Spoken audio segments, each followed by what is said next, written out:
નમસ્કાર, આપ જોઈ રહ્યા છો સ્પાર્ક ટુડે ન્યૂઝ। શહેરના સમા અયપ્પા મંદિરના ગ્રાઉન્ડ ખાતે લોકાર્પણ અને ગૃહ પ્રવેશ અંતર્ગત જીવંત પ્રસારણનો કાર્યક્રમ યોજવામાં આવ્યો।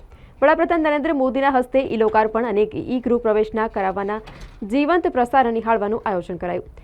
સયાજીગંજ વિધાનસભા ધારાસભ્ય કેયુ રોકડિયાના માર્ગદર્શન હેઠળ લાભાર્થીઓ માટે જીવંત પ્રસારણ કાર્યક્રમની વ્યવસ્થા કરવામાં આવી। કાર્યક્રમમાં ધારાસભ્ય કેયુ રોકડિયા, પૂર્વ મેયર ભરત શાહ, ડેપ્યુટી કમિશનર તેમજ કાઉન્સિલરો, ભાજપના જે કાર્યકરો છે તેઓ પણ ઉપસ્થિત રહ્યા હતા।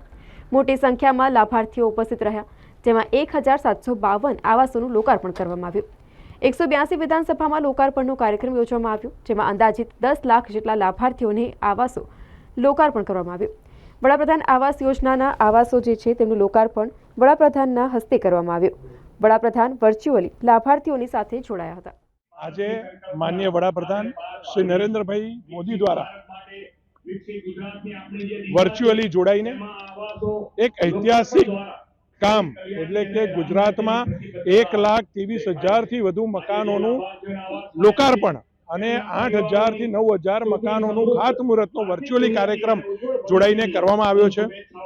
ગુજરાતના 1 લાખ પરિવારોને 1,23,000 થી વધુ પરિવારોને આજે ઘર મળવાનું છે અને એના માટે આજે 182 વિધાનસભામાં એક સાથે લાઈવ કાર્યક્રમ કરવામાં આવ્યો છે। ત્યારે સયાજીગંજ વિધાનસભામાં પણ આજે હજારોની સંખ્યાની અંદર લોકો આજે લાઈવ સાંભળવા માટે, લાઈવ જોવા માટે અને આજુબાજુમાં જે કોઈ લોકો ઘરથી વંચિત હોય એવા લોકોને ઘર અપાવવા માટે જ્યારે વડોદરા મહાનગરપાલિકા ગુજરાત સરકાર કટિબદ્ધ છે તો બધા લોકોને જાગૃત કરવા માટે પણ આજે વર્ચ્યુઅલ કાર્યક્રમનું આયોજન કર્યું છે।